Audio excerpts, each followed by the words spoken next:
शिवजी की महिमा जन जन तक पहुंचे, इसलिए सच्चिदानंद सीक्रेट्स आप सभी को शिव महापुराण की कथा सुना रहा है।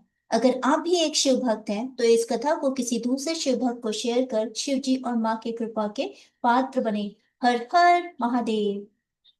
नैमिष्य रण्य की कथा। नैमिष्य रण्य की कथा।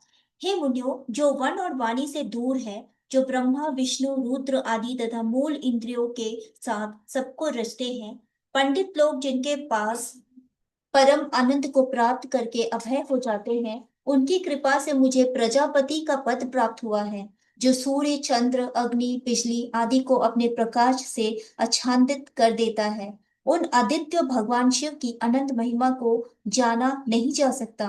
इनके समान और कोई दूसरा नहीं है। अपने अंदर से ही वे सृष्टि को उत्पन्न करते हैं और प्रलय के समय उसे अपने अंदर विलीन कर लेते हैं। वही सभी प्राणियों को प्रपंच में डालते हैं। उन्हें अज्ञानी, दुष्ट, पतित और अधम व्यक्ति तो देख भी नहीं सकते। केवल भक्तजन ही उनकी पूजा उपासना द्वारा अपने अंदर तथा बाहर उनके दर्शन कर पाते हैं। इनके स्थूल रूप को देवता देख सकते हैं तथा योगी जन इनके सूक्ष्म रूप के दर्शन कर सकते हैं। इनका तीसरा रूप सूक्ष्म, अति सूक्ष्म, नित्य और अविनाशी है। इस रूप को उनके भक्त व्रत के अनुकूल चलने पर ही देख सकते हैं। वेदों में कहा गया है कि शिव जी साधनों द्वारा प्रसन्न होते हैं। इसी तरह धर्म की अधिकता हो जाने पर उनके उसके द्वारा हुए जन्म जन्मांतरों के पापों का नाश होने पर ही उसे भगवान भोलेनाथ की ज्ञान सहित चंचल भक्ति प्राप्त होती है। ऐसा व्यक्ति सांसारिक विषयों से दूर होकर भक्ति भाव में प्रवृत्त हो जाता है।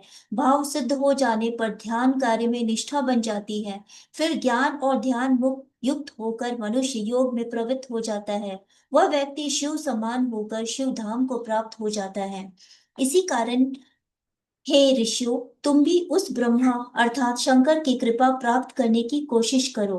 पर ब्रह्मा परमात्मा शिव के ध्यान का अभ्यास करो। इसी के द्वारा भगवान शिव में प्रेम को प्रबल करने बढ़ाते जाओ।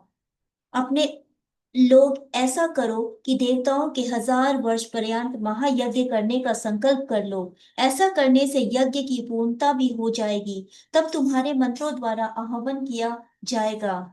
वायुदेव भी तुम्हारे पास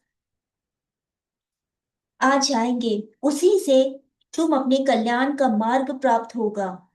उसके पश्चात तुम लोग परम पवित्र वाराणसी चले जाना। वहां पर भगवान शंकर जगत माता पार्वती के भक्तों पर कृपा करने वाले लीला करते हुए विराजमान हैं। इस समय मैं अपना मनोमय नामक चक्र छोड़ने वाला हूँ। उस चक्र की नेमी जिस जगह पर गिर जाए, उस स्थान पर तुम लोग अपना महायज्ञ करना। यह कहकर ब्रह्मा जी ने शिव जी का ध्यान करके सूर्य के समान चमकते हुए चक्र को छोड़ दिया।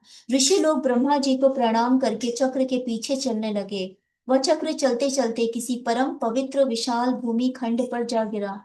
वहां एक बड़ी शिला थी। उसके साथ टकरा कर उसकी नेमी टूट गई। इस कारण वह स्थान परम पवित्र यज्ञ गंधर्व आदि से नैमिषारण्य नाम से प्रसिद्ध हो गया।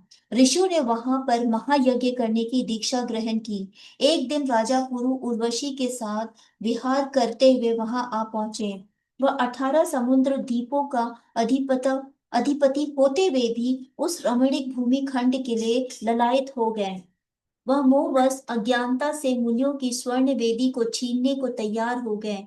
मुनियों ने में भरकर राजा पर कुशा से प्रहार कर उससे उन्हें मार डाला। यह वो भूमि है जिस पर बैठकर ब्रह्मा जी ने पहले सृष्टि की रचना की। इस भूमि खंड को पाकर मुनि लोग बहुत प्रसन्न हुए। हर हर महादेव।